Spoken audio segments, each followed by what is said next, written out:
women that I personally know, and there's probably a lot more that I don't know, and I'm just wondering your personal opinion on this, that they will get either gastric bypass surgery or they'll do something and they won't tell their friends and family what they did. They just go, oh, I just worked out. It's just, nutrition and working out. Mm-hmm. And so they start getting followers on social media asking for all this advice. Like, hey, what'd you do? And they're starting giving people like advice. I'm like, gosh, maybe I should be a coach. Maybe I should be a trainer. And I see people that go into that field with the idea that they're somewhat, because they have the body image that people are looking for, that they can be a coach when they haven't even put the work in to get there. That it was all cosmetic.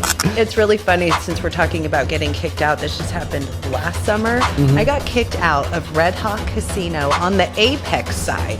So I'm in there. I just wanted to go watch the UFC fight. Like, they're on there for free. I don't even drink, right? We get there, and I'm sitting there like super chilling, just watching the fights. Yeah. She's sitting there playing that like punchy game, and I see this flock of seagulls come rounding around the bar, and he's just eyeing me. Like, I'm like, why is, and he's like a security guy, right? Oh. I'm like, why is he staring at me, like mean? Not nice, right? And his little, like, it was terrible. So then he walks away. That shit loops back around with a female security guy and tells me that I need to leave, that my top is offensive. And I'm like, are you serious? It's like 90 degrees outside. It's summer. Right. I'm sitting in the corner watching the fights, like doing absolutely, and I had pants on. It was like pants and like a cute crop top. Yeah. It was like, are you kidding me? And they made me leave that side of Red Hawk. So I thought it was just that side.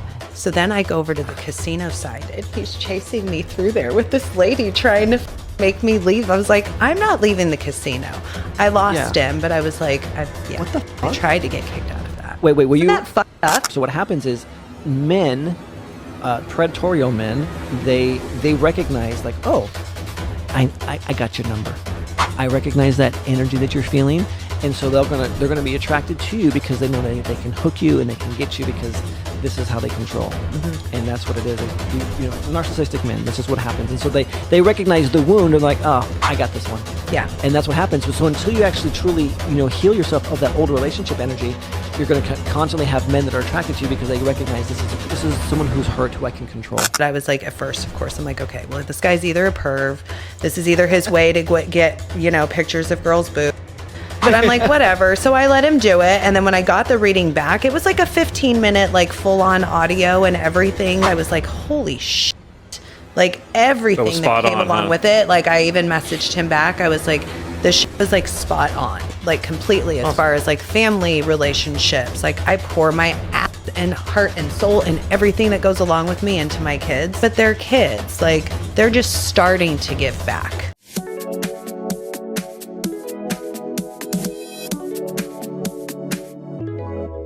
So welcome to the studio. We have a full house today.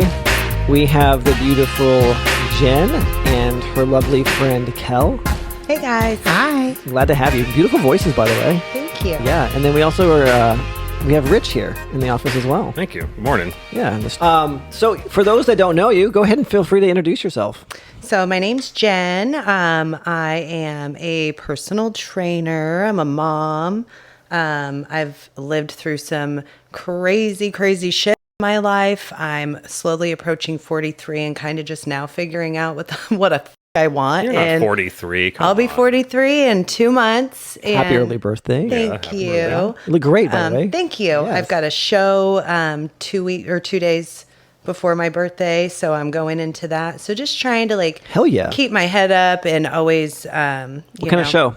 So I do bodybuilding. Oh, beautiful. Yeah, I do natural bodybuilding. I used to be extremely overweight and turned to food for emotional support. And kind of slowly through my life found the love for the gym and had some roller coasters of trying to figure out, how to look the way I wanted to look, and found competing. And that was my niche into being able to control my body and my relationship with food, and making that something that was healthy and not something that was detrimental to my life. So. How beautiful. Good. Congratulations. Thank you. Yeah. And you're doing it all naturally too. That's the impressive part. Yes. Yeah. Especially at this age, it's almost impossible to just hang on to the muscle that you already have. So you can try the Ozempic diet, right? No, that No. All the side effects you've seen. And sorry to my friends that are doing it. I have many that are going that route, and is, in my profession, seeing the side effects that has in the long term, effects. And really, it's just one of those easy way outs. And it's like, I want to show people, that there's a way to do it in a healthy manner. That's waiting actually for the 10 years from now, or toes are falling off. And, exactly. Where you're like actually prolonging your life and not cutting it off. I feel like we have enough in the world that's doing that to us already, so we want to do things that counteract that. And like, I love that. Yeah. So I went through a weight loss journey. My audience, they know this. I lost 50 pounds and got shredded and shit like that. But I never competed, because that was the next level. I'm like, that's like dedication. So congratulations on that. Thank you. That takes some serious dedication to follow through and do that. But not only to like the people that are around you, but to yourself. Yeah. The first show I did, it was a 6-month like hard prep. Like, I didn't eat one thing that I wasn't supposed to eat, and I was like, at least if I step out on stage knowing I gave it 100%, like, even if I don't place or I don't win or I don't look like I expect to look, I'll at least know I did every thing to look the way I did that day. And then having a daughter watching me, so I have a daughter who's almost 17, my son's 13.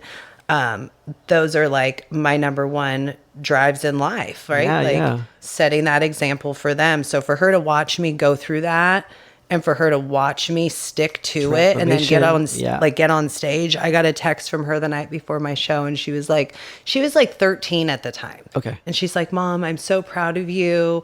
Like, you're going to do amazing. Like, you did everything this whole 6 months. I watched you, and I can't wait to go have pizza. Like, they said, like, we could. We want our life back. We want ice cream, please, Mom. They were like, can we go get In-N-Out? And I'm like, I can't eat cauliflower anything. crust pizza coming up. I couldn't eat shit. So they went through that prep with me, the emotions. Broccoli and, like, but coming out of that, I will tell you what, the realization of the powerful mindset and strength that I had gained and had all along that I really never knew, and I pulled it out of me, that's what changed my life. How'd you figure what program you want to do? Because I know a lot of people, struggle with weight. Yeah. And, there's a zillion options. Don't worry. Huh?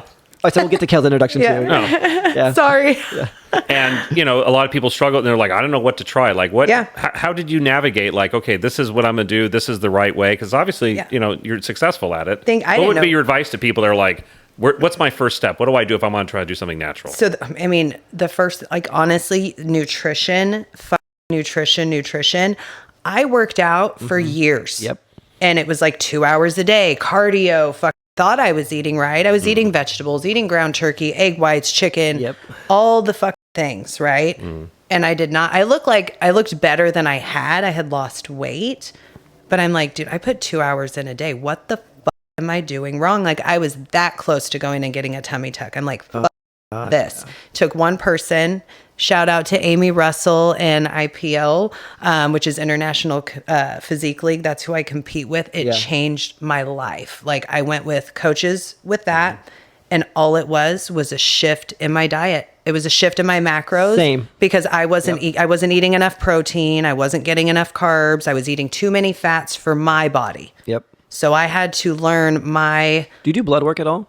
I do. Same here. Actually. Like, so every 6 months, my blood work is like, you're low in this and this, and they alternate based on my hormones, what's happening with my testosterone. Like, my T levels right now, I'm at like, I'm almost at like 950. Got it. Like, it's crazy. Yeah. I've done the adaptation that they told me to. Yeah. But like, it's so amazing. Like, when you actually look at your body type, your blood type, what works specifically for you. Exactly. So that was basically what changed everything for me. So now having the power to like alter my numbers as far as my macronutrients are concerned, that's the power in like, ooh, I'm going to put on muscle. So we're going to shift this here, shift this there. And now we're going to cut. So we're going to pull this here, pull this there. And so I love being able to share the fact that like you can eat like a normal human. Not everybody's going to be on stage. Like, you can look like you're going to stage, but you don't have to be as dialed in. Right. You can have all the joys in life and go have In-N-Out here and there. You just got to track it. And you got to be eating what is good for you. Right.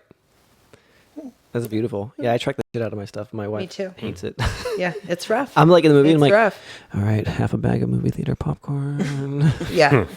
Like, I skip a lunch. Round down. Yeah. I round up, actually. I skip lunch in order to have popcorn when we go to the movies. It's one of my vices. Yeah. Yep. always round up. Kel, please introduce yourself. Yes. Hi, my name is Kelly. I'm one of Jen's clients, but more importantly, I'm one of her friends. Oh, yes. So we met through a mutual friend, and I had gone through a fitness journey in my earlier 30s and did really great with it. But unfortunately, the relationship with my trainer was highly abusive. So I ended up hating the gym, hating it all. Go into like what like abusive how? Oh, he loved mind games. Oh. Yes, he liked to control his clients. It was nasty. Yeah. That's not cool at all. It's taking a little too far. It went way too far. Unfortunately, I had fantastic results, but I was also being really controlled by somebody. Oh yeah, that's fucks with your psyche too. Yeah, so I ended up hating the gym, gaining all my weight back. I was well over 300 pounds. Wow! Congratulations, then. Yeah, thank you. Yeah. And then I moved, and through a mutual friend of ours, I was talking to her and saying, I really loved the way I looked like 10 years ago. I was in a horrible mental space. Yeah. But I loved the way I looked, and I actually felt good about myself. And it was because I had a personal trainer who beat my ass around the gym, but I can't go down that road again. He was horrible. And she's like, well, I have a friend who's a trainer up here. And I was like, I'll go check her out. So now you like the gym again. Yeah. So through Jen, I am learning to love the gym again and Look at you, have Jen, fun. changing lives. I love that. She does. Yeah. She definitely does. And I think I'm down like 70 something pounds. So Congratulations. Yeah. We have a good time. We pick up heavy shit. We put it down quietly. It's fantastic. Yeah. I love that. Yeah. So it's great. But yeah, I just kind of came to support her, and we've grown so much in the last 6 or 7 months we've been together. Yeah. So I just kind of came to support her, and now all of a sudden I'm sitting here. Yeah. Congratulations. Yeah. How did she rope you into this? Like she's like, hey, you want to come on this topless talk show? There was no roping. There was no roping. She's like, you want to have coffee? Where are we going? It's a long way for coffee. It was like an immediate, like, oh my gosh, I've got to take Kelly with me. I got this opportunity. And I'm like, okay. How did she sell you on this?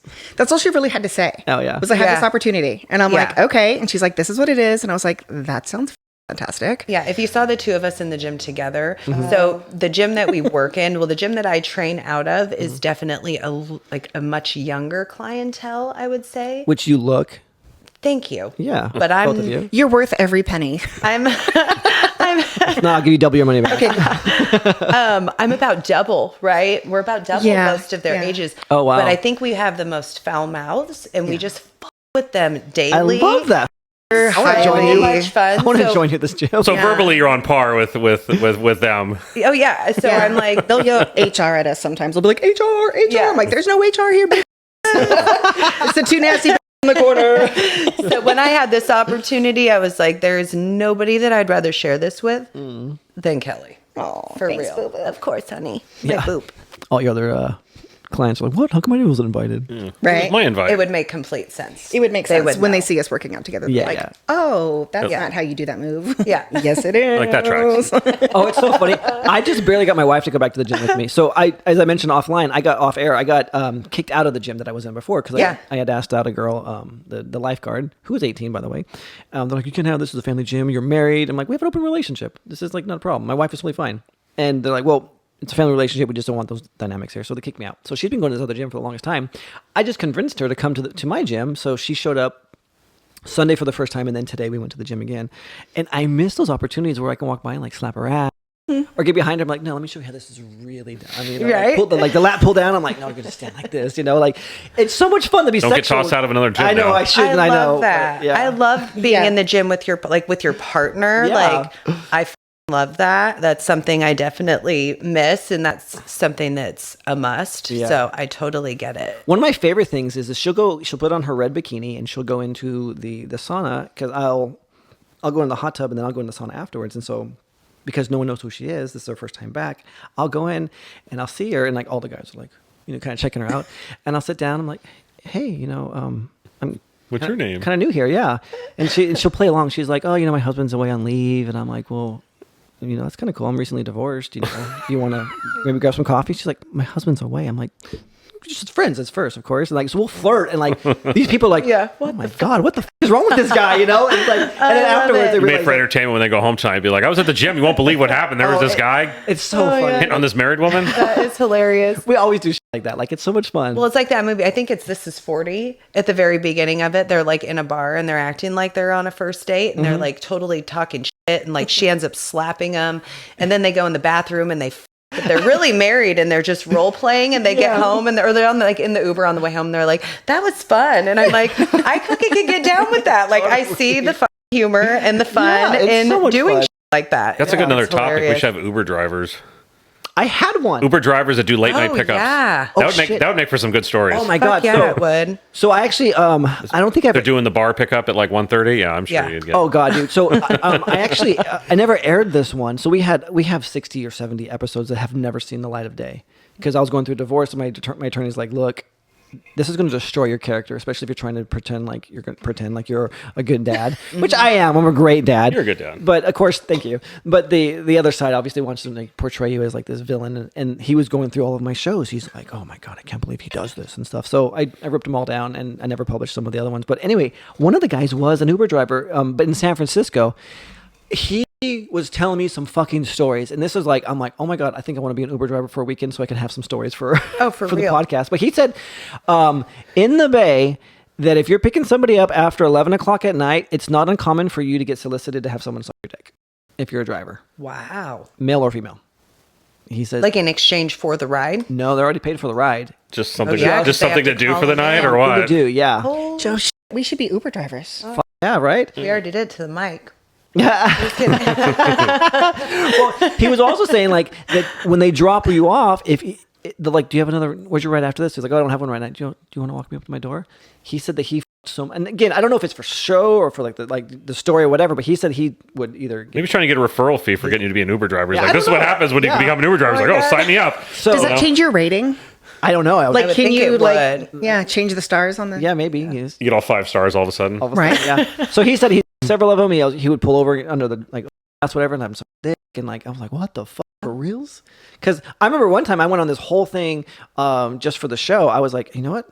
I wonder what parlors actually give happy endings here in town. Mm-hmm. I was to my astonishment, over half of them do here in town. They used to have a website for that. They still do. Is it still the Tug Maps or Rub Maps or whatever? Yeah. Rub Maps, and then there's also, it's called AM. I don't know why I knew that. I don't. Yeah, you heard that from a friend, right? A friend, yeah. AMP is probably the better one, though.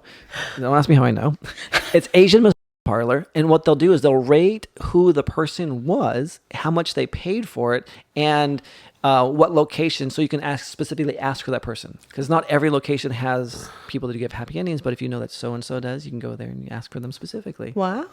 And I like Latinas. So how accurate is it? It's pretty damn accurate. So I was like, oh, I found, because like, Rich he's very knowledgeable about Rich it. Is asking for a friend. Rich is asking for a friend. Yeah, for a friend. Well, I found the place that actually does. There's Ukrainians that will do it, and Latinas as well. So not just Asians.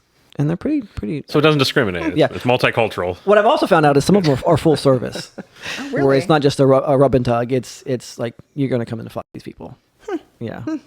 So I'm like, wow, this is like, and it's like, it is not underground. It's not private. It's like right in your face. That's awesome. That's and crazy. no fear of like STDs rolling in. I'm STD is the lowest fare. Yeah, the PO like running in. I mean, I'm sure you get like, they probably get paid off, I would imagine. It's a high cash business. Huh. Interesting. But they're all over the place. So I always wonder when I drive past them. I'm like, I wonder if they really do that. Oh my God. When the open sign's blinking at 1 o'clock at night, you're like, maybe they left the sign on. So if I'm traveling to like a different town, right, I'll be like, with cars in front. Let's just look around and see who's in town here, I love it. Well, I'm glad that you found that out. Because now that I know, when I drive by all of these parlors, I'll be like, I bet that one has it. I love it. 100%. She lies. She's going to be on her phone. She'll be like, for a friend. You're like, I'll be back in an hour. Yeah. Well, so my wife was wondering, she's like, let's go in for a couples thing and see if they'll give me one, They won't. They're like, no, men only, sorry. Well, that's some bull. Well, that's discriminatory. I know it is. Yeah, I would. You should change that. Well, I do change that. It could be Ryan's parlor. Come on in. Happy endings on the label. No discrimination. Yeah. That book, by the way, describes what I do with the happy endings, but it's not so much happy endings as much as it's healing. Sad endings. Sad. No. Euphoric endings, maybe. Short chapters. So, all right, that interview's over. Thanks for coming. Yeah. Nice to meet you. Quickest interview ever. There's the door. Don't let the hit the ass on the way out. Oh, bye, Kelly. So, with that said, we're glad to have you here in the studio. Yeah, I'm glad to be here. Yeah, and so, we talk about sex, relationships, the good, the bad, the ugly, all, and, none of it. Just depends where you guys want to take the conversation. Oh my God, we've had all of that. Good, bad, and ugly. Uh-huh. Yeah. Lots of it. I'm an open book. Are you now? Yeah, well, I'll talk Pretty about much. anything. Yeah, I'm pretty much an open book. Fire away. So I got a question for you. So you're very close. Is there any sexual relationship between the two of you? Either of you bi? No. Nope. No, Just- I've had a couple relations in the past, not like relationships, but relations in a very younger age when I was exploring with drugs and things. Yeah. So it's been long since, but I think it's like every girl when they're that age. They experiment with everything. Yeah. I'm not closed off to it. Like if the opportunity arose while I was out somewhere, not right. I wouldn't be closed off to it. But So with your health journey, have you restricted yourself? Are you sober now? Or are you you're like, oh, I'll drink whenever I want, or I don't do drugs? drink. I don't drink really. I will here and there when I'm not in prep. Like if it's a summer and we go out to go dance or whatever, I might have a Paloma or whatever, but I don't drink because it affects my training so much. Fuck you, I know. So I don't do that. The recovery doesn't feel the same at this age either when you drink a lot. We as far as 420 friendly, there's this thing called the Louvre. I don't know if you ever heard of it. I've heard of it. So so the Louvre, it's so what it does, it's like a vaporizer. What happens is it'll fill up this wine glass full of just the smoke vapor, and then you can drink it and sip it. Oh, that's so cool. And it's very smooth. And it's very and it hits really well too. So is that hothead? It is, yeah. It's a very it's a bougie. See, they're going to be busy on Amazon tonight. They're going to get charcoal pills, Louvre. I know, right? It's Whatever else we're selling by the end of the show. Yeah, hey, Randy's, I want an affiliate here. I want to get it. Yeah. He gets 10% of all sales, right? I sure they should get an affiliate thing. Just bring it into the office. We'd around, hey, try this, right? Try this. It's so fucking good though, because you can get it's like a body high instead of a head high. It's like a whole body high. The official smoking device of Topless Talk. It is, yes. Brand it with a little bit. That'd be fantastic. I really would. I really would. If you come back for round 2, we'll have it for you here. There you go, a nice vase. I do that. Yeah. Oh, that'd be so fun. It's so much fun. So we're talking about drugs and shit like that, but we won't talk about any of the other stuff that we do, but the good stuff. Do you partake of anything, Kel? Yes. Yeah, it's good. I think she wants to leave it at yes. Fair enough. Yeah, we're not going to incriminate you on that. No. I don't drink as much as people think I drink. I think my friends and family tend to think that, she drinks a lot. And I'm like, I really don't. Why do they think you drink a lot? Because I'm so damn fun. She's at church with a little flask. She's like, you know what? I do have several flasks. So here's what gets me in a situation. And let me guess, they're not filled with alcohol, right? No. All water. Water shots. Usually Grandpa's cough pre-workout. Live hydration, A right? little bit of the great pre-workout. Get that buzz going. Yeah. No, because when I am in a social situation, I am usually the one that's like, let's have fun. And, I'll have tiny bottles or whatever. But do I drink every day or even just during the week? No. Tiny bottles like the kind they give you on airplanes, you just kind of sneak in. Yeah, for work events I do. yeah. Yep. And my executives all love it. Yeah. They usually come up to me like, what you got in that pocket? You're like, Here you go. do you have one for me? You know what you should do? Instead of having it in your pocket, you should reach in your bra and pull it out. It's funny you should mention that. A few of my execs retired this last week. And one of them, his favorite memory, and this was his first time ever meeting me, was we had gone to a Giants game. And we were in the suite because we had the company suite. So we're in the box. It's freaking fantastic. Everyone's having a great time. We had ordered a handle of Okay. and the game's over. We did not finish the teams. Well, we already paid for it. Of course, it's the suite price, so it's way marked up. It's bottle ridiculous. service. Yeah. We just drank a tiny bit of it. Game's over. We're leaving. We're out on the street waiting for our Uber, and the exec was like, "Oh man, I can't believe we left that whole thing of tea up there." And I just went, "Whoop." Oh my gosh, Kelly. And he kind of looked at me, and I said, "Oh, I'm sorry. It's a little warmer than it was a few minutes ago." And he was just like, so funny. I think I'm in love. And I was like, let's do this. And we were on the street. Just in shots and just. And this wasn't an Uber ride from love San it. Francisco, right? It was an Uber from San Francisco back to Pleasanton. Could have been. It could. Oh, well, no. No, not that connect. There was no awkward moments at red lights. I don't recall that Uber driver being of the caliber that would be something we'd be offering. Oh. But yeah, or bosses being there. Awkward. In other words, his English wasn't up to par. You want what? Nothing. I don't want anything. No. But yes, so people tend to think that I drink quite a bit, but yeah. Well, I don't know. With stories like that, I would too. Right? But I'm just like, let's just have a good time. Oh, I love that. Yeah. It's hilarious. So, okay, maybe you can help with this. Maybe you can't. I don't know. So we're going to Mexico. So we smoke. I do some some psychedelics as well. And Mexico is like this, what I've heard, a very strict policy. And we're like, how can I smuggle this shit to Mexico? So my wife and I were on the beach next week and have some fun. Any ideas? Since you sound like you're a pro smoker. I tend to think if you're not trying to bring a brick of something in, they're not really looking for it. I mean, I'm not a mule, obviously. Yeah, we have been no cavity searches. Yeah, no cavity searches. Definitely in your checked baggage. We've done some creative things where you're cutting the end off of a toothpaste bottle and shoving stuff inside of it and then resealing it. Remember the Pert Plus? Do you remember Pert Plus? Yeah, they say oh wow, we're dating ourselves here. Yeah, they say like the iridescence, like in the shampoo, it doesn't pick up on the cameras. So I used to get things places that way. Oh, interesting. Yeah, that was going to be a run on Pert shampoo. Just got to use a lot of Ziploc bags. Yes. Right? Yeah. Dump like half of it out, poke it down in there, pour the rest of the soap back in, close that up. Yeah, be on your way. Things that have metallic lining. Yeah. Well, you raised your hand like you're like, yes. Jennifer, Jen, do you have any other suggestions? Or that's been kind of like my go-to since I was younger. Yeah, I used to travel to my mom's when I was like 14, 15, 16. Yeah. And I was smoking weed at that point, and I'm like, I am not going there for the entire summer and being stuck in this state of Utah. Sorry, everybody in Utah. It was horrible. Did you grow up Mormon? With no weed? No, my mom married a Mormon when I was like 6. Yeah, I grew up with my dad, my grandma, and my grandpa on his side. I grew up Mormon. Oh, really? Oh, God, yes. Sorry. Rebel much? No. Not the religion. It's Why don't you show them the Mormon undies? I don't wear them anymore. I got kicked out.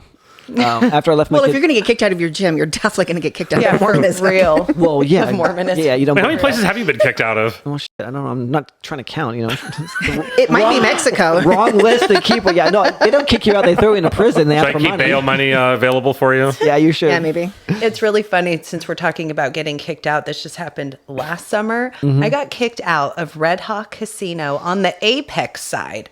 All I wanted to do was What's go the watch. Apex site? I don't know. Are you not familiar with? No, I'm not. There's the casino, and then they put in Apex, which is like this huge. They've got video games and like the go-kart racing and bowling. It's like a for the adults or kids. It's for anybody. Oh. Yeah. Red Hawk. This is the one that's on the way up to like El Dorado Hills, right? Yeah, like on 50, we live up there. Got it. Okay. Shingle Springs area. Yeah. So I'm in there. I just wanted to go watch the UFC fights. Like they're on there for free. I don't even drink, right? I'm like, I'm just gonna smoke a little bit. I was with at the time, she was my friend. I was with my friend Lindsay. We go there. Oh, I know her. Yeah. Just kidding. Maybe you do. I don't know. He wants to, but small world. Just kidding. But we get there, and I'm sitting there like super chilling, just watching the fights. Yeah. She's sitting there playing that like punchy game, and I see this flock of seagulls come rounding around the bar, and he's just eyeing me. Like, I'm like, why is, and he's like a security guy, right? I'm like, why is he staring at me like that? Fucking you, or is he like mean? Oh.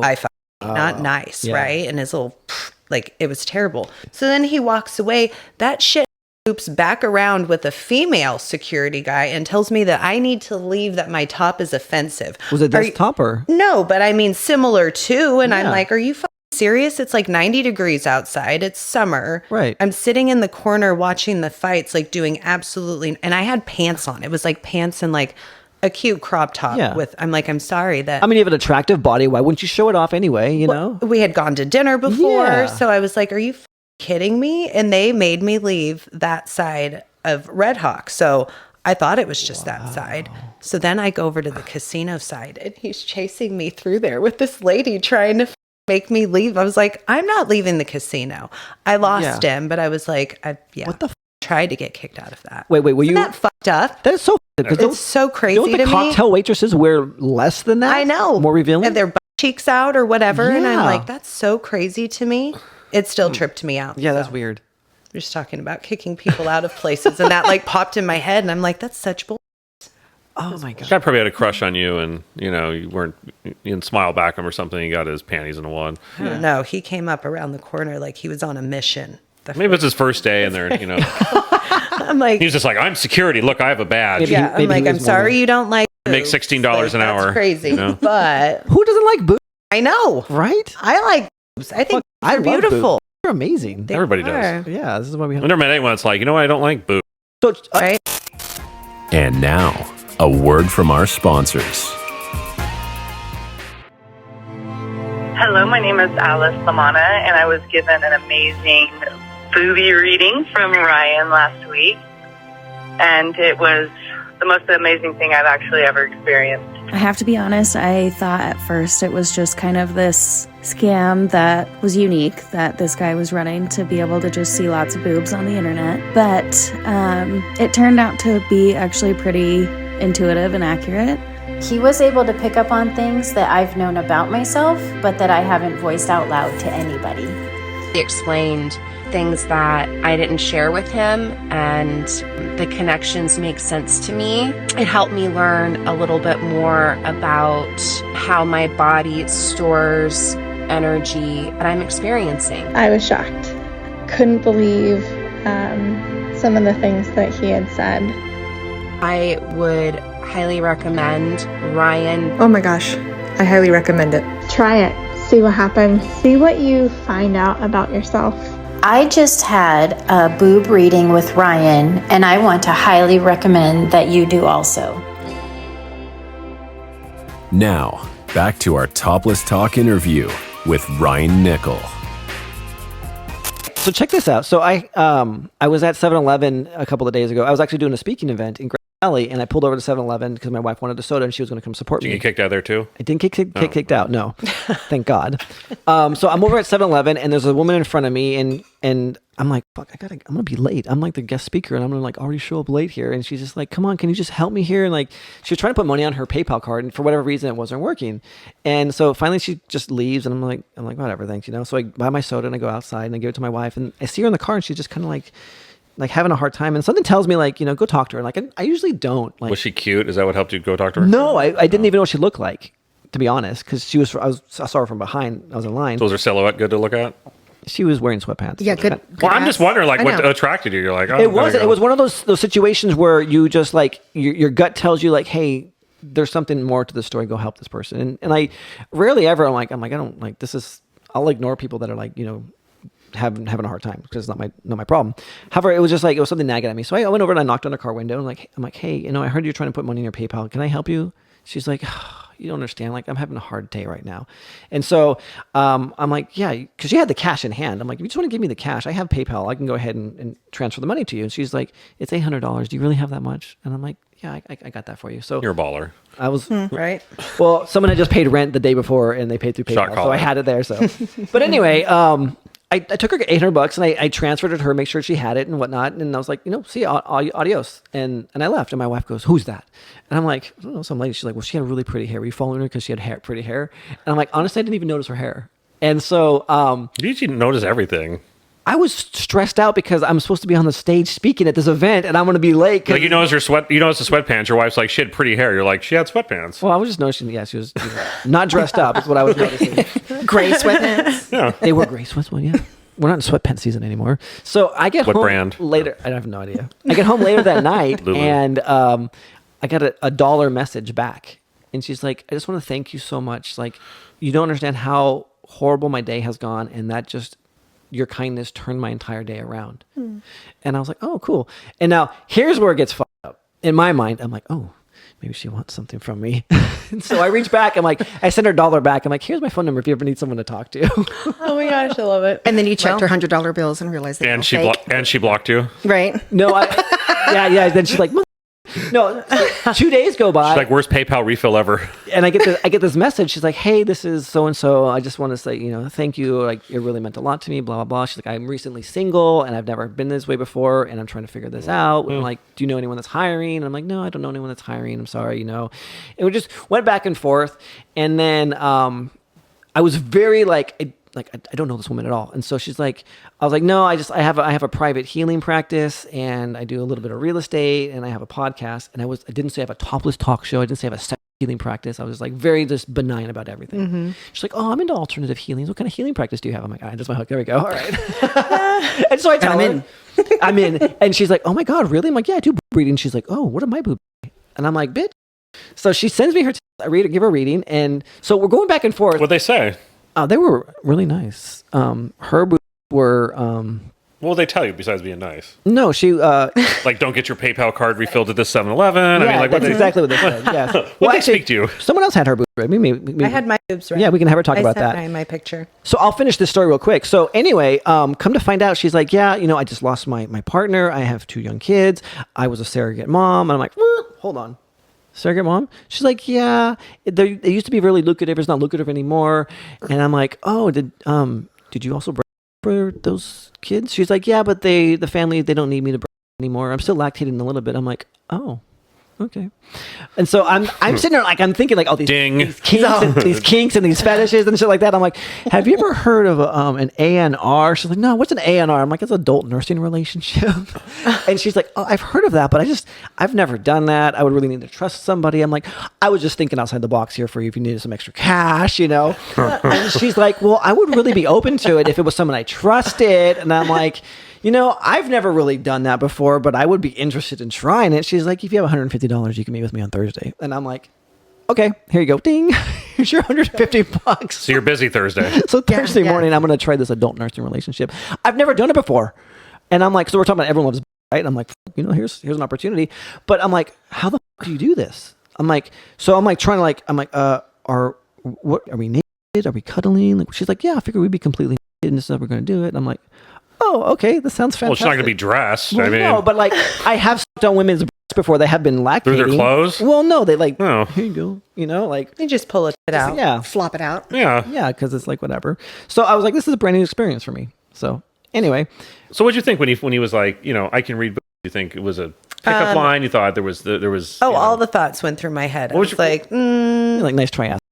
I'm like, I don't know. So I did research, like I looked at the show and all that stuff. And we had like met kind of previously, like prior to the show on social media. So I had kind of like gotten an idea of who he was and about the book and all of that. And the more that we had talked about it, I was like, the fuck do you have to lose? Like who get your tips? Like, right. I don't know. I'm not worried about a million people seeing my tips. Like if I'm out at a festival, like I go to EDM shows and stuff like that, there's very minimal clothing at those. Like I didn't necessarily go into working out to look the way I look, but I sure as hell, like you're proud of how you look. Now I'm proud of it and I'm going to go have fun. Yeah. And when I go to these events and these shows, like I'm going to show that shit off. What festivals are you going to this year? I don't have any booked out this year, actually. I'm really kind of bummed because there's so many things laid out in the next couple of months, but Boris Brickjaw is like my favorite DJ. We just saw him last year at San Francisco Foundry. So I was not the Foundry, at the Midway. So I was there recently for him, last year for him, a couple years ago for him. He's amazing. I went to Seven Lions. Like I love. But he's playing at like my bucket list venue, which is Red Rock on April 15th. But there's a bunch of other. They're gonna let you back in, or the 18th. I've never. No, Red Rock. Oh, Red Rock. Yeah, I know, right? They better let me in. They would like me topless. I'm like, are you going in a costume or to get back in? Or we just sold our tickets. We were going to EDC. Oh, see, I haven't been. I really want to go to that one, but at the same time, like I want to go to Electric Forest first. Like I want to go to yeah. So we're going to Burning Man. We've already bought our tickets. Nice. So we're going to Burning Man, and then we also go to Soul Camp. Okay. Which is a local one. They've been doing it for like 21 years. They're pretty cool. I love it. Yeah. I love it. I'm all about it. I just like to, that's where I go and Jen is no longer mom. Jen is no longer anything. Jen is like one with music and dancing and everybody else. And it's like, I'm just like in that moment and so present. And it is phenomenal. Like so many people don't get it. And it's like, I was about to go to Frisco alone. I'm like, I don't give a shit. There's a lot of underground raves in Frisco that we go to. Yeah. Do you ever listen to Justin Martin? Mm-mm. He's a great EDM producer as well. Really? Yeah. Anyway, sidetracked. Back to your reading. Sure. Yep. So When he did it, or when he asked me to do it, I was like, at first, of course, I'm like, okay, well, this guy's either a perv. This is either his way to get, pictures of girls' boobs. But there after easier ways, by the way. But I'm like, whatever. So I let him do it. And then when I got the reading back, it was like a 15-minute, like full on audio and everything that came with it. I was like, holy shit. Like everything that came along with it. Like I even messaged him back. I was like, this shit was like spot on, like completely as far as like family relationships. Like I pour my ass and heart and soul and everything that goes along with me into my kids, but they're kids. Like they're just starting to give back. Right. They're teenagers. And it's like, fortunately enough, they've been through some really shit with me. So we've, been on a roller coaster and have come back full circle and rebuilt our relationship like even stronger. So, it's not. So for him to show me like that I need to have that love put back in and that energy fed back into that. My 16-year-old, she's just now like being very expressive to how appreciative she is and how much struggle she's seen me go through and always like push through. I don't ever stop. I don't ever give up. So that one for sure. And then the other one, the love one, him describing like how I give love, but I don't give it back or I don't get it back. And now I'm like so closed off from horrible relationships that it's like my connections are more sexual than they are like an actual genuine connection, which is really sad. And it's really shitty. And anytime that I feel like I'm getting like an actual connection, you get scared of it. I'm just waiting for the ball to drop. Like I can't even tell you like horrific shit that we've dealt with. And it's like a lot of men out there just keep reaffirming that I think they all fuck up. But I have one that I met recently. Well, I've known him for a while. That's like kind of sat back and been patient and like the back winds. And I don't know. It's still skeptical, but it's just waiting patience. His term, or like he's just waiting for his time. He's like, no, just been like friendly and patient and supportive of everything, and just like more so been there. But is he kind of like the nice guy's going to finish last kind of guy, or is he just like, I'm just going to wait until she's vulnerable enough, then I'm going to swoop in? No, I think he's like the nice guy that finishes last. Gotcha. That's what I'm picking up. Yeah. But then I still question. I'm not fully. I feel a lot more healed, but I'm not sure if I'm 100% healed. So it's like my guards are super up, and they're even like double, quadruple, triple, a million times up for my kids because the fact that they got fucked up through my last relationship weighs heavier on me than anything. They say you're as unhappy as your happiest child or unhappiest child. So it's like if my kids are hurting, it's like I'm so hurting. Well, you're also taking that personal as well because you're like, you can handle it. You're an adult. You can work through that shit. But then you're like, you see the damage that happens to your children. Like, this person for with my kids. In such a deep.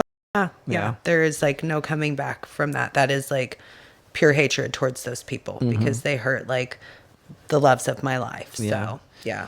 Not to talk about my work at all, but just real quick, like some of the work that I do is when I do a reading like that and I see like the certain things that I do see and I share with you, sometimes we have this called this old energy, that's old relationship energy that I call it, and it gets trapped inside our hearts. And what happens is we act like a magnet. So as we are within, so we are without. And so what happens is we have these like these scars or these wounds, but it's energy, and energetically is what happens is it penetrates outward. And so we are attracting like magnets to these same people. Like it might be a different face, different person, but it's the same story. Yeah. Do you think it's just history? It's just like, it's what you know? You're comfortable with. Yeah, but you're also attracting it because it's your comfort level. That's what I mean. Like you may not necessarily like it, but you know what to expect. Yeah. For me, I feel like my whole life, like my childhood on was it was, I want to say it was stable, but it was chaos. My life has been chaotic. Everything about it has been chaotic. Well, it's actually deeper than that too. I'm going to hear about your chaotic thing, but it's also a little bit deeper. So what happens is men, predatorial men, they recognize like, oh, I got your number. I recognize that energy that you're feeling, and so they're gonna be attracted to you because they know they can hook you and they can get you because this is how they control, and that's what it is. Narcissistic men. This is what happens, and so they recognize the wound and like, oh, I got this one. Yeah. And that's what happens. So until you actually truly, heal yourself of that old relationship energy, you're going to constantly have men that are attracted to you because they recognize this is someone who's hurt who I can control. You think it's because no one ever really teaches you about having a good relationship growing up? I mean, you think about like when you get to that age where you start finding the other side attractive and like you're in high school, it's usually strictly about looks. And it's strictly about, who the popular kids are and who they aren't. And what can you provide me? What kind of job are you going to have? Yeah. Yeah. Like who's going to be the doctor? Who's going to be the lawyer? And you're going to be the, you're going to be the electrician. I don't want you. Yep. Like, I wonder, like, you never really get taught, like, okay, this is like things you should look for. And this is what a narcissist is. And this is like what you don't want to do. Like, no one ever really, I mean, unfortunately, you learn that when you're much later in life, usually after you get burned. Yep. When you're younger, because you just don't know. I mean, look up to your parent. You may or may not look up to your parents, but a lot of, people be like, yeah, they're old and fuddy, and that's, Well, unfortunately, both my kids have full on witnessed the of that. So my daughter is full aware, like fully aware. Yeah. Which, there's a silver lining that came out of that. And now it's like, I've met a few guys where I'm like, oh, you're one of them. I can feel that energy now. Yes. I'm like, you're a mother. I just had one took me out and within a couple weeks of people noticing online that he was like liking my I tell you what, it was an outpouring of messages from multiple women that he had already forewarned me. Yeah. Oh, well, they're all saying this stuff about me. Bitch, they're fucking forming a trauma bond because you're a piece of shit. And within minutes, I felt it. I was like, ooh, I'm getting like kind of weird serial killer vibes sitting next to you. And then these girls all message me and they're like, yeah. And I didn't say that to them. They're like, yeah, we call that Scott Peterson. Oh, shit. And I was like, see, I felt Don't go fishing with him. I'm like, Jen's getting better. So it's like. So no dates to Modesto, right? No. So I'm definitely, I can definitely tell that my self boundaries, like you said in my reading, like I've finally have discovered them and I feel like I'm actually implementing them. Yeah. I feel that I'm still like giving it a couple to like test it out, but instead of me prolonging it, I'm like, oh, fuck that, I'm out. Like I get it more. So I love that self-worth and self-love is starting to come forth. Yeah. It's it's like a liberating feeling because you're like, oh no, I've seen your kind before. You're sicko. No, I'm not doing that. And every time my daughter now sees me, like, even remotely, I don't talk about anybody that I talk too much with them, but the few I'm like, that is why, and she's learning by my mistakes. So and that's 16, huge. Right? Is she dating anybody? Not at the moment. She has not been one that has dated a lot. Got it. Yeah. So my daughter, who's 16, she's been in a relationship for a year now with her boyfriend. And she's just like, oh my God, I love him so much. We're going to get married. We're going to have all these kids. Yep. And I'm like, that's cute. I'm like, yeah, right. I'm like, that's so cute. But at the same time, she's like, what do you think? She's like, Dad, what do you think about this other guy? And I'm like, yeah, he's attractive too. Why? What's wrong with your boyfriend? She's like, no, nothing at all. But just, he's kind of cute too. And I'm like, it's okay to have options, sweetheart. You don't have to like settle down here with the first person that you've ever 16. shows with. Yeah. And I'm just like, but the thing about it is when you are with someone the longer you're with somebody at 16, the more impressionable you are and the more that you're imprinting on them as well. And I'm like, honey, like have some options here. Yeah. Like, so I just had that discussion with my daughter the other day. Yeah. Because there are boys that she's interested in. Right. And they seem to be interested back. But some of them, and fuck social media, they're not doing this and they're not doing that. And have they seen you know what I mean? It's like typical teenager shit. And it's like, I told her the other day, I'm like, you don't need to put your eggs into one basket. You don't need to put them anywhere. Like, you can like whoever you want. You can like that about that person, but let them fucking show you that they want you. Like, they're going to let you know. Right. And you're not going to question. So you don't need to settle down and worry about like any of them. Like, explore, live your life for you at this age. Yeah, like, it's so young. For real. I wish my parents would have given me the freedom because I grew up, like I said, Mormon. So I grew up very much like, oh God, if I hold your hand, then we'll kiss, but we won't French kiss because that's crossing the line. And like, we were like so strict on like what we could and couldn't do. Yeah. And I was like, God, dude. So like I got married as a virgin and I was 23. And then my first wife left me after like 2.5 years or 3.5 years. She's just like, what the fuck did I do? She obviously didn't say it, what the fuck, but she was just like, I should have never married a virgin. It was my mistake. I can't teach a man how to be a man in the bedroom if he doesn't know how to be a man. And I'm like, Ooh. Oh God. Like, it was like, it crushed me like really bad. And so I was just like, oh shit. So when I got married the second time, I'm like, well, I'm not marrying for love. I'm going to marry because I want to have a kid. So I was looking for a mother. So all my characteristics were motherly. And I married a beautiful woman who's a great mom to our 5 kids. But when our kids were old enough, I'm like, hey, I want to have more sex and I want to start like growing, like, she's like, well, no, we have our kids, we're good. It's over, You're like, no. So then that's when I left the Mormon. No. I left her, and then the Mormon church was like, oh, you become sex, we can't have you, So that was the no. But yeah, it's like, learn this early on. Yeah. Like learn to explore yourself and figure out like what you like and don't like, or else you'll be a 43-year-old guy trying to figure that shit out. You have kids? No. Ever been married? Nope. I'm a unicorn. Check you out. Yeah. I was just going to say that. Yeah. No, I think when I was younger, I wanted to have kids. Yeah. And my sisters had kids, and then I kind of got to a point where I was like, well, do I want to have kids because I want kids, or is that because what society tells me I'm supposed to do? Right. Yeah. Mm-hmm. And I kind of thought about it, and I was like, yeah, I don't think I really want to have kids. I love kids, and I'm great with kids, but I just love being the kick-ass Auntie Kel that just takes them to do all the shit that their parents won't do, and fucking right. I'm the one they call when they're like, oh, I need this, I need that, or my friends are in trouble, and I'm like, yeah, I got you, it's okay. She's amazing. Like, sounds like it, yeah. Amazing. I'm going to aunt to the grandparents, like, the kids come over, you're like, okay, here you go, take it back.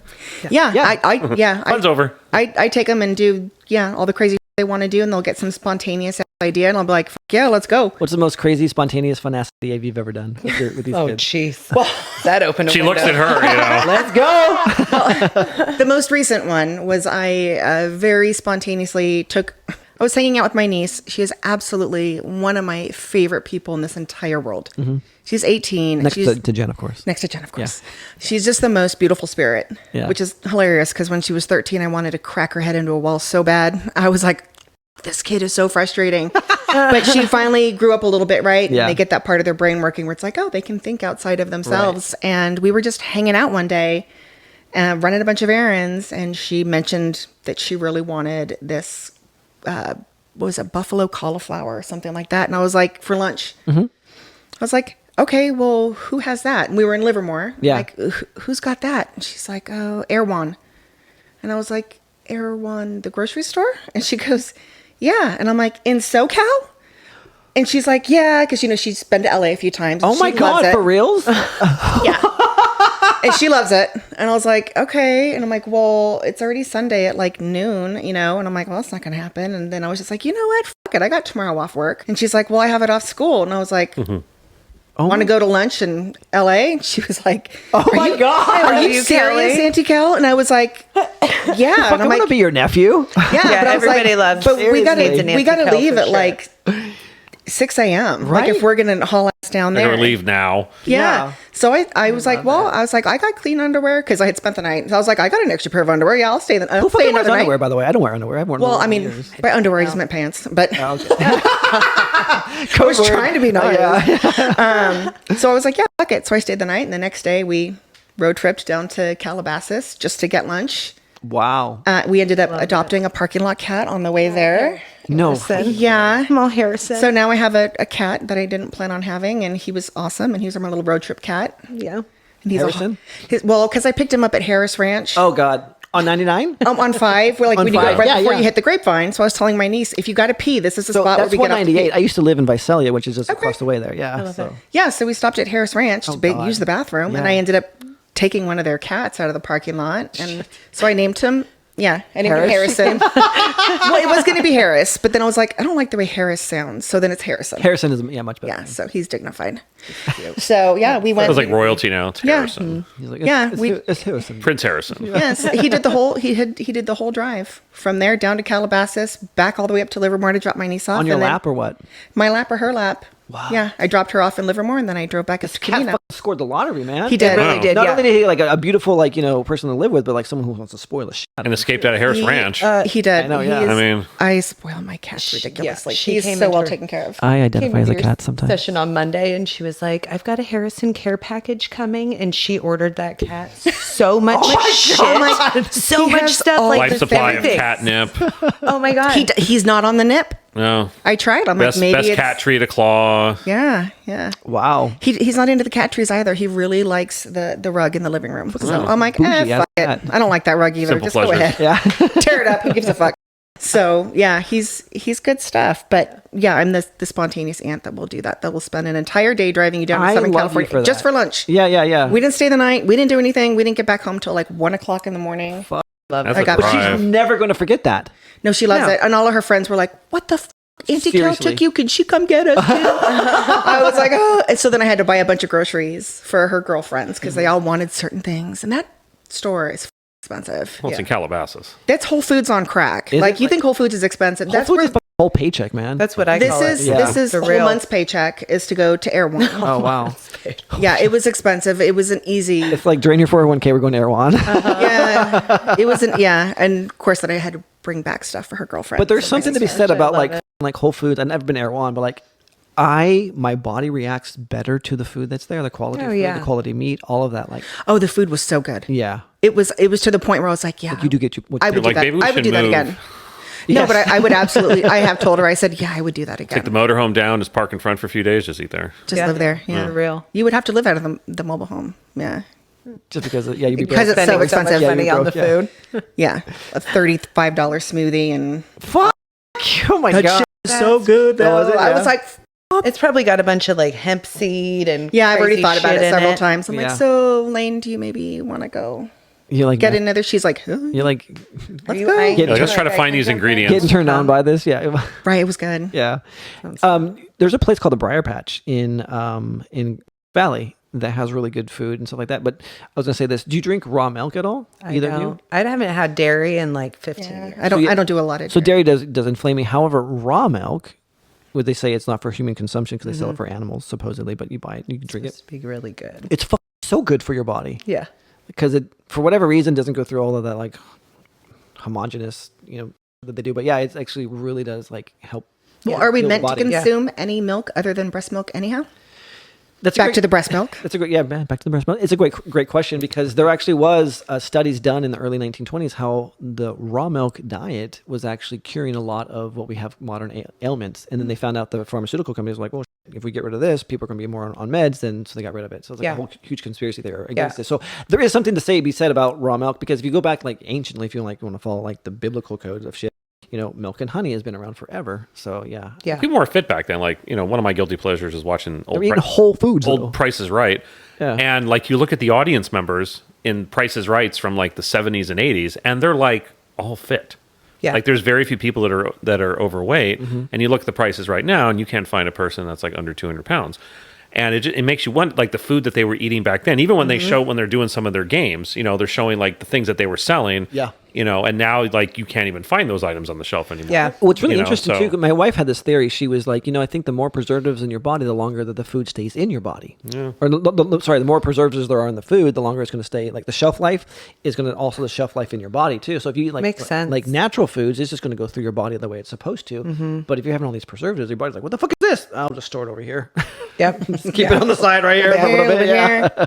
Yeah. A lot of the guys that I train with, they are all on board with the raw milk, and they say the same thing, that it's like exceptionally good for you. It's so good, and I love the cream on it as well because I have the kind that I have. It has a cream rises to the top, and it's really sweet. Surprisingly, we'll see how it compares to breast milk. I've heard sweeter. So, and that's on Thursday. It's on Thursday. Yeah. You got your Are we going to get an update on that? 10 a.m. Listening right? to if you listen to podcast? Obviously, yeah. Ryan's weekly updates are for the reason why you can get her on the podcast.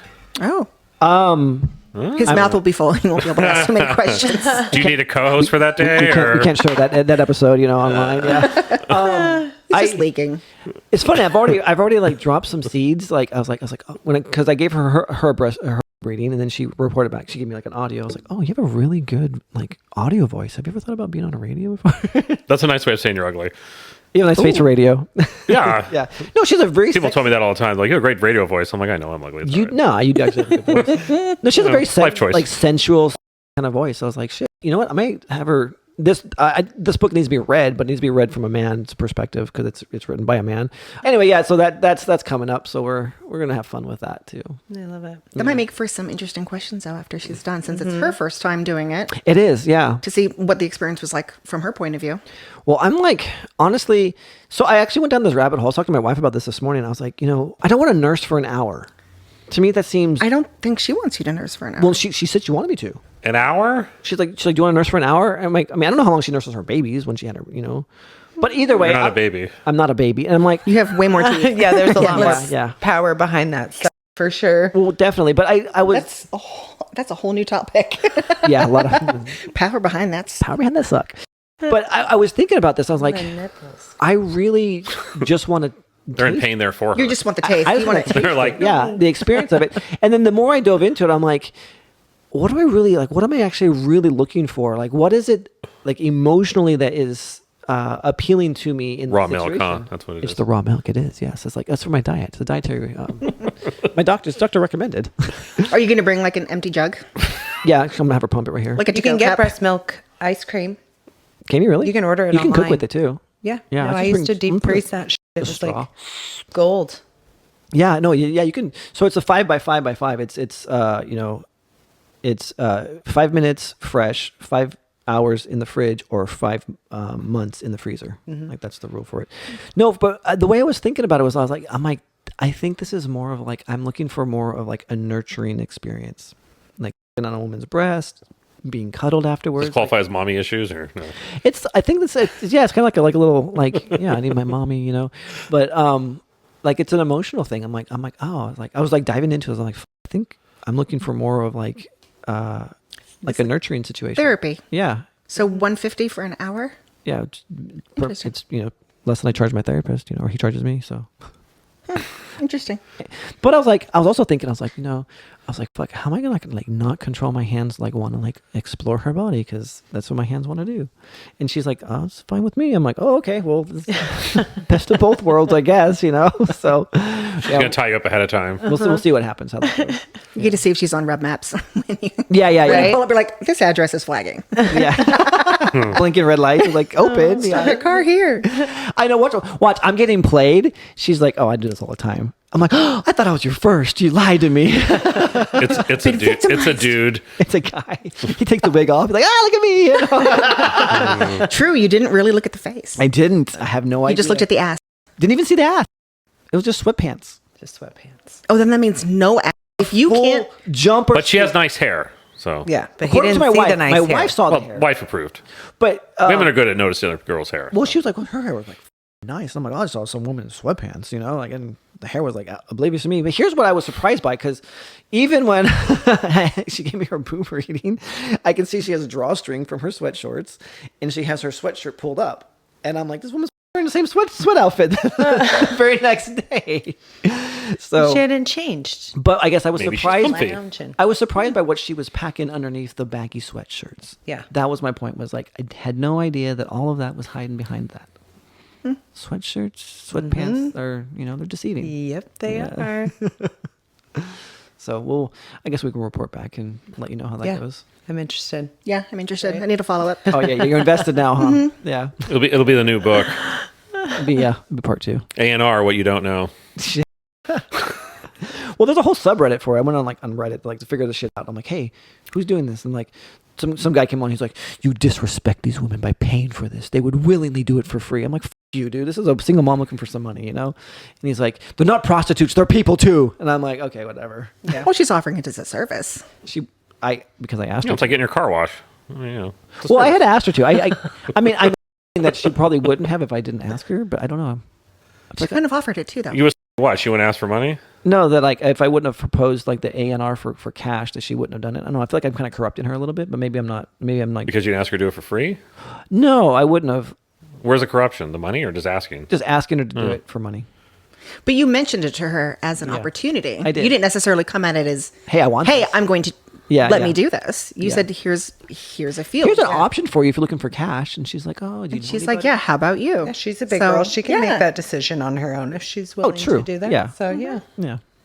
It's exciting. Check that off so the many bucket different list. I'm like, so many different opportunities. There is. I mean, there really is. In such random ways. Yeah, for sure. I mean, I don't want this to be about me. This is all obviously about you, but I could go on to all the ways that I've made. Sorry, we're inquisitive too. Yeah. Oh, yeah.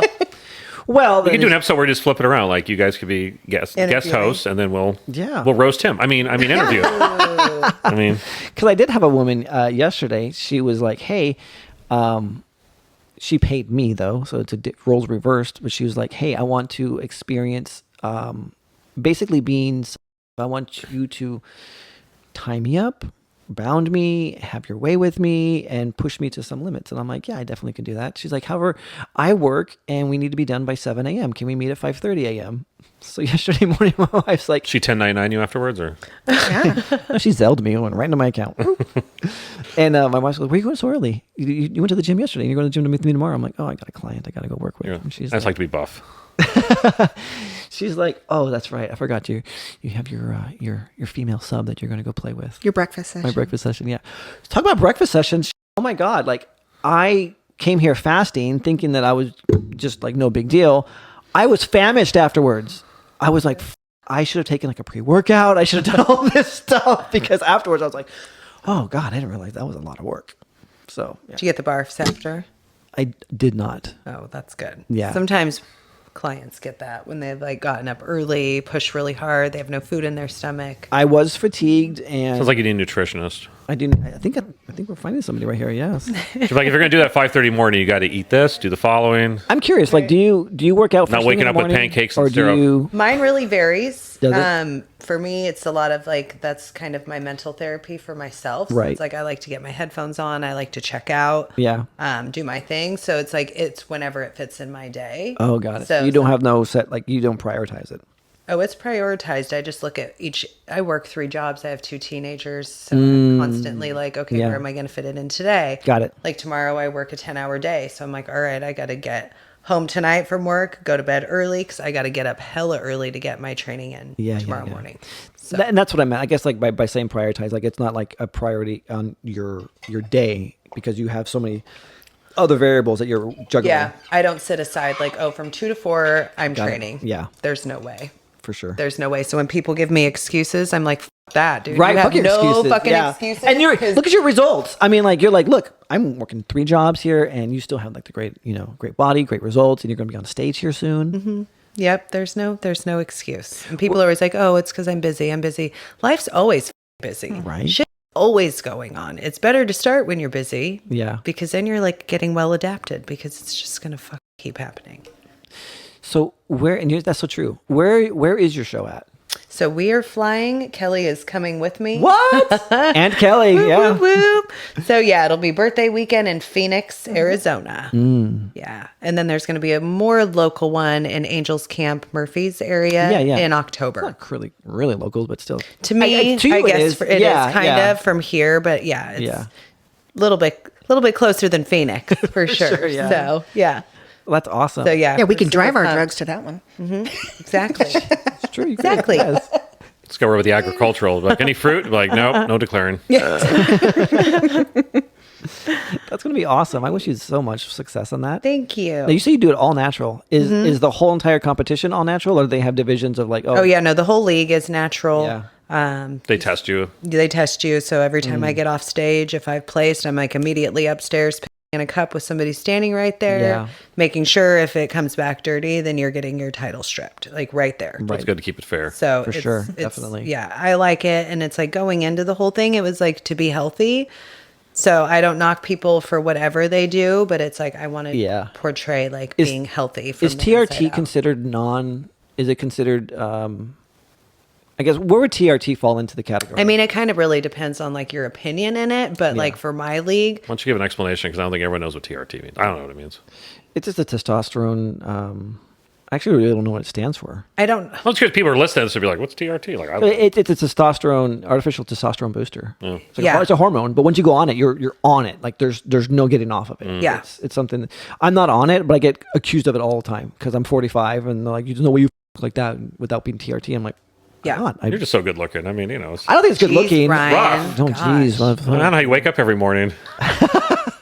No, but I'm just saying, like, I'm curious if like TRT is something that is considered like a no for you. Yeah, everything. Like everything. There are like certain just like hormonal medications that are listed on our creatine list. Like on the You can't do creatine? Yeah, no, everything is like off wow, that's like really, really natural. Yeah, it is all natural. So it's like a lot of food manipulation. Yeah. Towards the end, a lot of dehydration, taking tablespoons. So creatine is the only thing that I take weird because shit. my coach is like, you can take this, but like everything else, like that's not it. Yeah. What's crazy is it's like like I said, I'm almost 43. So I slowly am seeing signs of like perimenopausal shit happening, and I'm like, man, like all of the people I know are typically getting on some type of like tea to kind of level their hormonal imbalances out. And I'm like, I can't go that route. So I'm like looking into more of a holistic nutritionist kind of. Do you follow Gary Brecka at all? Mm-mm. Oh, he's like the 10X Health dude. Like he has like all of the natural supplements your body is like missing in order to like reproduce everything that you're supposed to have in your body. Okay. Naturally. And it's fun. It's phenomenal. Oh, will you send me I will. That? Yes. Please? Yes. Thank you. Because there's a hormone that genetically has been mutated out of almost like the 99% of the population that regulates because what happens is women specifically get water retention from estrogen and they have like this lower belly gut thing. And it is a DNA manipulation that happened years and years ago that most women have. And this hormone, when given back to you, I don't know if it's actually a hormone or not, but it's like an amino acid that when put back into your system will correct that so that your estrogen will actually go back to normal levels. And you can get rid of the water retention of that extra belly. Oh my God, they get rid of the fupa. The fupa, yes. The fupa. You know what fupa is, right? Yes. Yes, I think everyone knows what a fupa is. Well, I had a client a few weeks ago, I must say. Yeah. She's like a little bit older than me, and she knew the term fupa. But she did not know what it stood for. And we're in the gym. So how forward were you in telling her? Oh my God. Fuck. I told her straight up, we're in the gym and she's getting in like the glute drive, right? And she kept trying to pull that little band up to, and I'm like, no, put it right over this. And she like kept, I'm like, the lower part. I'm like, your fupa, right? And she's like, oh, okay. And I'm like, you know what that is, right? And she's like, yeah. So she's like buckling it. She's like, well, I know like the term of it. I'm like, do you know what it stands for? And she's like, no. I'm like, do you want to? She's like, Poke. That upper area. And she laughed so hard. Everybody in the whole, like we're in a smaller, it's like a bodybuilding gym, right? Yeah. So it's small, it's personal. She laughed so loud. Everybody was looking like we could not stop. I was in tears. It's like moments like that are so much fun. I'm like, here I am. I actually have so much more respect for you now, knowing how you do everything all natural. Thank you. Yeah. Thank you. Like, that is so beautiful. Yeah. It's been a long haul, but the food is like the number one. The bulk is hard. Like I'm not going to be. Bulk has been. It's the worst because when I bulk, it's because I bulk, my body loves to hold on to whatever I bulk. Even though I'm building muscle mass, the carbs will just convert into fat really fast. Yeah. And you have to get to a certain body fat percentage in order to gain muscle. Yeah. And for me, it's just really hard because I'm at 12% right now. I'm probably like 11.9. Yeah, we're going to get down to 8. Is that where you're going to go? I'm hoping like 8.6. Yeah, that's kind of where I'd like to be. Like, I love you for that. The last show that I was at 2 years ago was the last time I was on stage, and I was 124. I want to say like 123.4 as far as like my weight, and I was like 7.2. I was in a up relationship and not well at that point. I placed and did really, really well at my show, but I was like very, very low. But if I can get in on stage right now at like 132, it'd be around like 8.5 pounds of muscle in the last 2 years, which would be exceptional at this age. So I'm really hoping that's my goal. Do you ever do DEXA scans? I haven't done the DEXA scan. I've done like a bunch of like the in-body ones and the evil ones and all kinds of them. I think that the DEXA scan's like one of the most accurate. I do mine every 90 days down in Sacramento. They have one in Midtown. Yeah, they're phenomenal. Yeah, the other ones, I feel it's just like a gauge, like to look for like a trend, right? To make sure things are going. It might not be completely accurate, but if it's not the one where you're like in the water, then you're not going to get like 100% accurate for sure. reading. So yeah, for sure. And now, a word from our sponsors. There's been a lot of trauma in my marriage, my experience, and in my husband's passing. I was seeking healing in whatever capacity I was able to encounter it. I came across Ryan, and we decided to go forward and planned for a session. Then we met at the counselor for Ed's office for a counseling for a session, which began with counseling. And the counseling component itself was pretty impressive. It was very thorough with seeing me, and really, I felt very seen in my whole experience.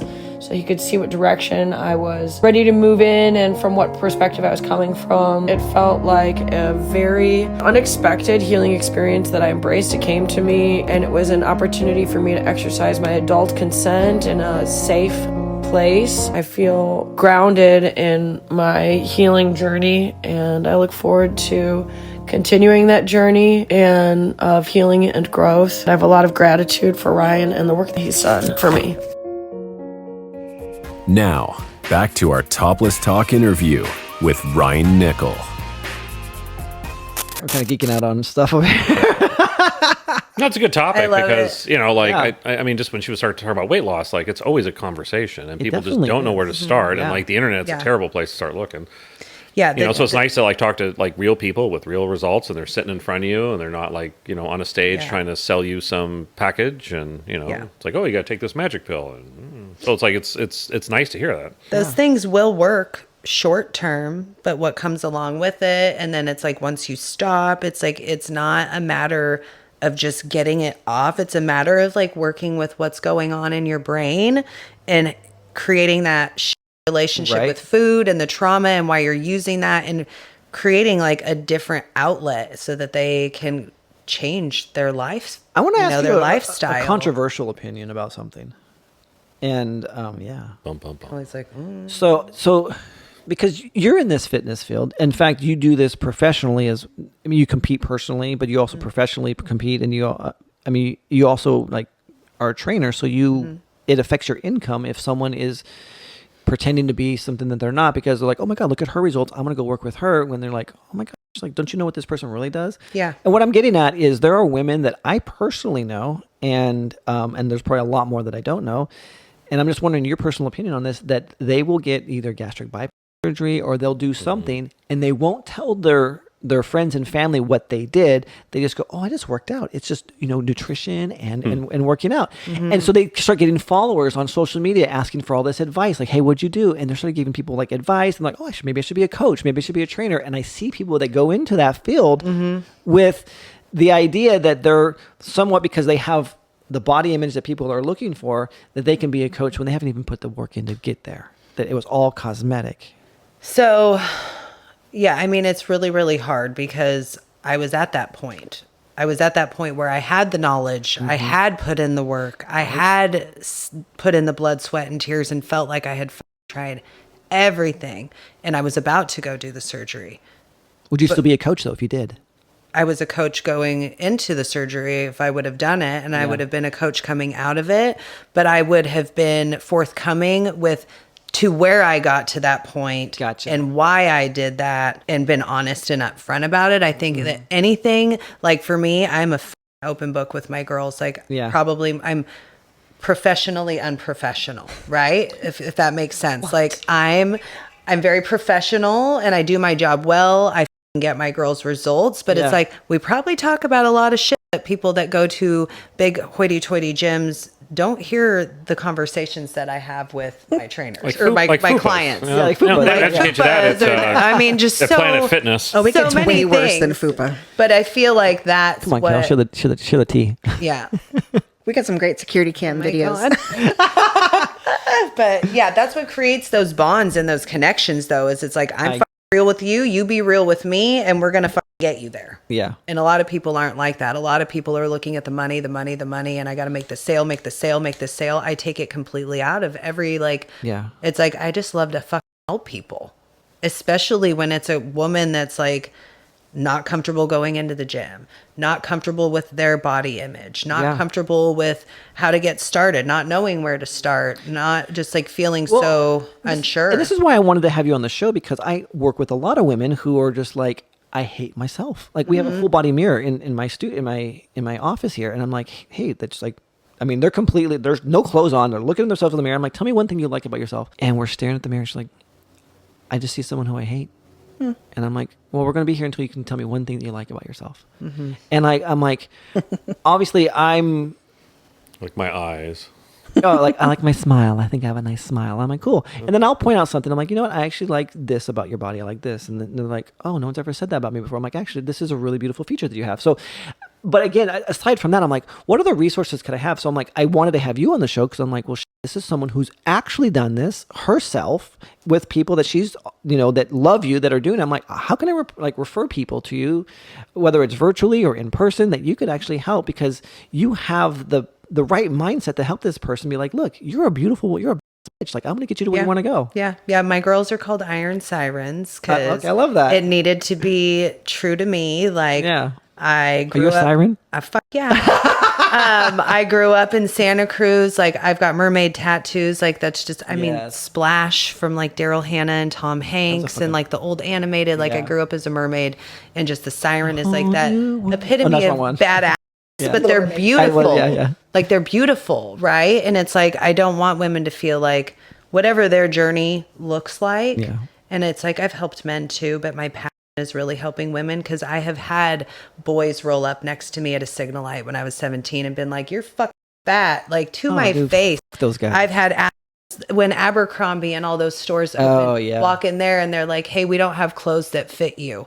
Like, before you even go look. And it's like, people are so fucked up that it's like, at first glance, somebody might look at me and be like, oh, her, she's probably always looked like this or always, but it's like, I just want people to know that there are people out there that like have been through a lot of shit, and it's like on all levels. You have very soft, kind eyes. Like, I can see like your soul, like you have like this softness to you. That, like, you have like, that you're not like, you might have like an iron body, but like you have this sweet, soft like heart about yourself. Make me teary. Yeah, no, like my old boss that I worked with at Anytime Fitness for like years. Yeah. She told me, you got to go see Jen. This girl fucking rainbows, shit glitter. Like, if anybody's going to make you want to fucking do this, like it's going to be Jen. And it's like, I stayed with that company for 12 years and they laid me off in June. And it was like totally unexpected. Yeah. It's like I lost my whole family because the members were like so close. They were there through all the deaths of my family. Oh God. My kids grew up in there. They watched me go through all this stuff. And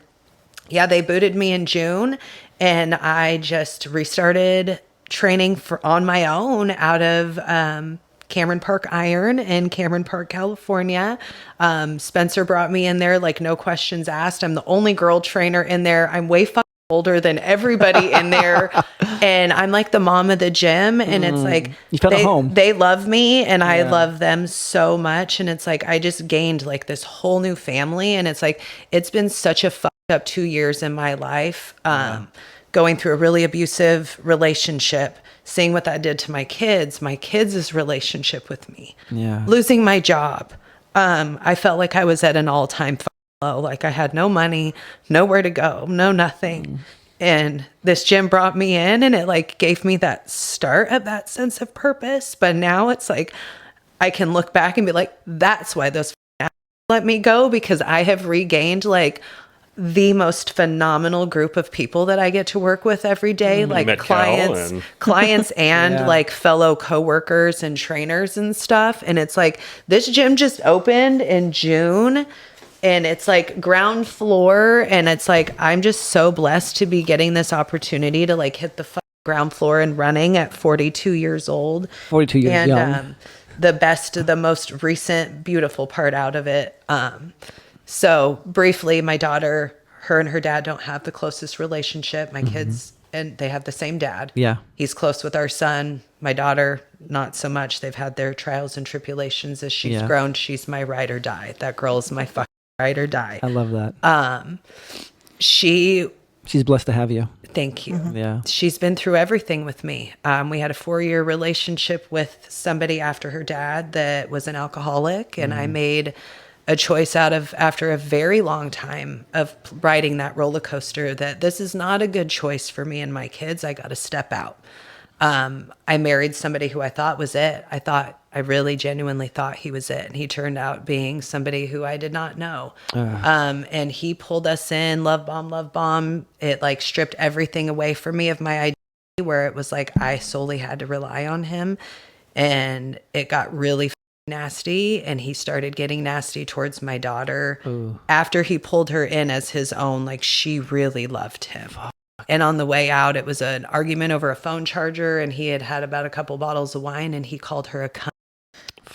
And I was like, oh, a grown-ass man calling a 16-year-old. She was 15 at the time, 14. Dude. Young.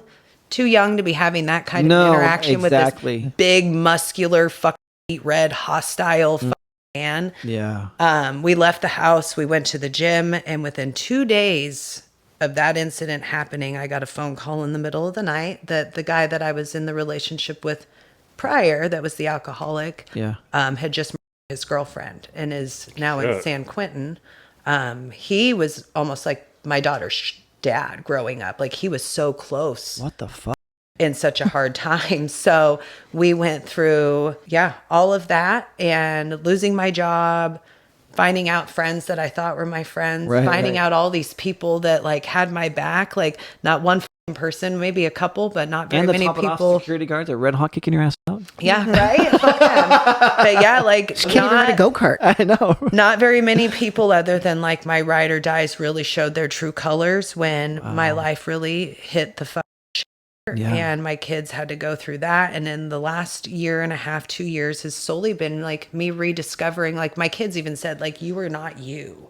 You were not you when you were with him. And that hurt. Yeah. Because I didn't see it. I didn't feel it. Like, I thought I was like, I was so hyper focused on this asshole feeling good. Is he okay? Is what he wants done? Is this going to be or walking on eggshells, right? And it's like I was so hyper focused on that it didn't even occur to me of everything else that I was fucking ignoring and what it was doing to my kids. And so the last year and a half, 2 years has been about rebuilding that relationship, rebuilding that trust, pouring every ounce of my energy into them and into myself to be better for them. And it shows. And now we can come out of it, and it's like my daughter following up on the comment and the horrible shit he did to her, like horrible anxiety.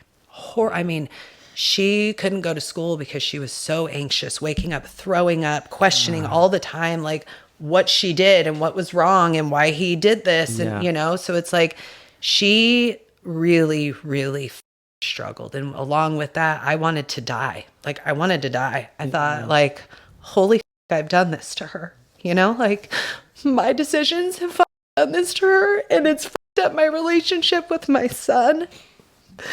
And we were like so close before him. So 2 years out, and my daughter's been going to the gym with me every day for the last 4 months. Oh yeah. And on the way home, like after 2 solid weeks of going, she looks at me.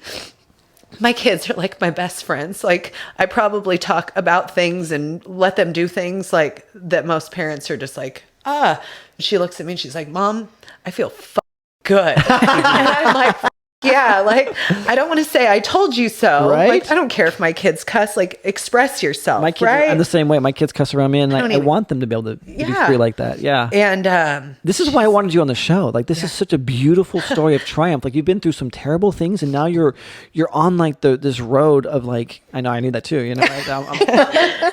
But like your story is so beautiful because you're not alone. Like, it might feel so deeply personal to you, but yet what is so personal also is so public. There are so many people that are going through the exact same thing. They just don't know where to turn, and so they're going to hear your story. They're going to like, I can relate to Jen. Go to the gym. It helps. There you go. That's your therapy. I mean, right there. My daughter in the last 4 months has gained friends. She's gained confidence, self-respect. Oh, the confidence is off the charts. It's so great. But being able to be outgoing and feeling like she has a purpose. I would love when she's 18 to be on the show. So she would share, love it. share the story that you know. Oh Lord. As you continue to grow, she can just share like so mature. The triumph of having a mom like you to have, poured into her so that she could become the woman that she's going to become.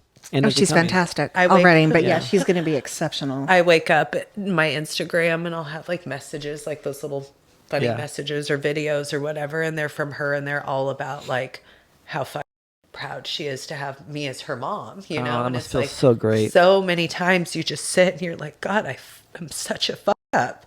Like I fucked up. Not at all. And then you like work through it though. Yeah. It doesn't need like the fuck ups that you go through doesn't need to determine who you are. It's like how you change that and come out of it and do right by it that needs to like be the determination. And so that she sees that and my kids see it and let me know that. I'm like, I'm the luckiest mom ever to have 2 teenagers that like genuinely want to kick it with me all the time. Right. That want to plan family trips still, that want to be home, that like, it's like most people don't have that. And it's like coming out of, I thought I lost them coming out of that relationship. Like I thought I really f***ed up, especially my son. I really thought I lost him. And I know that we still have like some work, but he's an almost 14-year-old boy. So he's in that like really awkward For sure. age anyways, where it's like mom is cool, but like I don't want to be too lovey on mom. Yeah. And then to have a mom that looks like me, I kind of have to be really mindful. Like when I'm picking him up at the skate park, What does that mean when my mom looks like you? What does that mean? I don't look like typical moms. I'm sorry. Like in that area, like in a like you're hot, you're fit, like very fit. The tattoos. I'm a little edgy. Like, I mean, I dress. I'll be honest. Like if I was a young kid skateboarding and I saw you roll up, I'm like, dude, who's this mom? Doing the work that you're doing, it's not easy, and you're doing a fantastic job. Thank you. You're so welcome. Thank you. I hear what you're saying though. Like you're very attractive. Your son's gonna be like, hey, can I spend the night at your house? You know, whatever. Yeah. I get the same thing, but from my daughter, and she's like, Dad, I don't want to hear about who's you've read. I don't want to see on your phone as they come across and shit like that. Yeah, that's hard. She's like she's self-image issues. Like you said, she was going to accuse you of being the hot dad. I was like, oh, no. No. That's God, no. I don't. Different talk show. Yeah, I don't want to be that guy. But it's the uncomfortable conversations. And now this podcast is out there. Some of her friends have listened to it. They're like, hey, I've heard your dad's show, and it's just like I really don't want you to do that. Can you wait till I'm out of high school? I'm like, I'm sorry, this show's more. I'm sorry, it's very important to me to share the women's stories with the world, and unfortunately, you're caught in the crossfires of it. But at the same time, and she's just like, look, when you're doing your readings, when you're doing these things, just like make sure that I'm not around because I don't want to, hear about those things. I'm glad that it makes you happy. I'm glad you're helping people, but at the same time, I personally am uncomfortable with the work that you do. Yeah, but that's good that she's able to express that, and I allow her to. Yeah. It's okay, girls. He's not creepy. Thank you. This is something one day you will understand and be like, oh, that was kind of cool. Yeah. Someday. Yeah. Someday. Well, I mean, she has seen all of I have a lot of just videos and testimonials of people just crying. Kind of the situation here. Yours was talking about your daughters, but they're expressing their just gratitude for the work that I've done for them and stuff like that. And I'm like, it's not all and dad's phone. There's also some beautiful things too about people's lives being changed. Yeah. I told a few girlfriends that have been through some shit, and they're like, I want a book reading. I'm like, send them over. I'll send them over to you. Yeah. For real. So. I mean, it's honestly, I cannot take credit for it. It is a gift that just came to me and was refined over time. And it's the more I do it, the more insight I get into the readings, and I'm amazed at how the body knows so much and is sharing with us. And I feel blessed that I've learned to read the biomarkers of what your body's telling you already. Yeah. I love it. Yeah. So anyway, any parting words? No, I was just wondering, you may have to cut this part out, but does that ruin for you? You don't have to cut it out at all. Not at all, actually. So I'm glad you actually brought that up. Are you like, you just see on other things, you're like, oh, that poor girl. So, I can see her traumas, and I'm so like, I'm supposed to be turned on right now, but you're looking at all this going on. You're like, that's So I go to nudist resorts, and my wife sometimes jokes. She's like, so you see all these. I'm like, oh, honey, all I see is information. Some people are yelling at me. Some people are saying hello. That's crazy. So I don't. I'm glad I don't have that problem. Yeah, I don't look at so not an issue for me. Okay. I'm on Reddit. And so sometimes I'll go on Reddit and they have rate my boobs, rate this. And so some people will, and I look for women that are on it and they're like, oh my God, I'm so insecure. One breast is larger than the other, or my nipple is doing this, and I just don't like it. Should I get surgery? And I'm like, no, honey, your body's actually telling you something. If you want me to share, I'd be willing to, share what your body's actually saying. And I get a lot of people that way. That are interested in what their body's actually like. I'm teaching them, hopefully, in my mind. I think Reddit doing some good besides all the negative here about Reddit. cool. Yeah. I really did. Well, I want people to acknowledge their body is actually beautiful and it's doing exactly what it's programmed to do. Just pay attention to it. Mm-hmm. And your breasts are constantly changing shape and size every month. It's not permanent. And what I see is just a window, currently of what's happening with the relationships. As the relationships change, so do your breasts. And so some of these women are like, oh, I'm going to get these altered because I'm so disappointed. I'm like, no, you don't have to. If you had, I can read those too. That's not a problem, Just different font. Yeah. Yes, yeah. Some are all caps and some are, yeah. I love that. That's really clever. Yeah, it's really fun. Yeah. So, but yeah, isn't ruined for me. In fact, it was ruined for me the moment I went to the nude beaches up in Valley and started seeing real people naked in nature and seeing what a real body looks like. And I thought how beautiful it was, especially to be able to be there and have conversations with beautiful women and myself be completely naked and not have any kind of sexual turn on at all. I literally went home and overnight cold turkey quit porn. This was about 4 or 5 years ago. And so, yeah, seeing people in nature. You've come so far. I know. Look at me. I was, I was a secret, Mormon closet jerk. And I'm like, oh God, look at this porn. And now I'm like, what the hell is porn? So, but yeah, no. So you can help Mormons solve their porn problem. Yes, come get to the river with me. There you go. So, but great question. Any other questions you have? I don't have any other questions. Yeah. Well, we're so happy to have had you on the show. Yeah, thank you for. So you guys want to come back and hear his update from his little A&R experiment? Yeah, I would definitely be down. Very curious about this. Yeah, well, definitely. So definitely a follow-up coming. Yes. I sense it. Yes. Well, definitely let you all know, and it's been our pleasure. Thank you so very much for coming into the studio today. Of course. Thanks for having us. Yeah.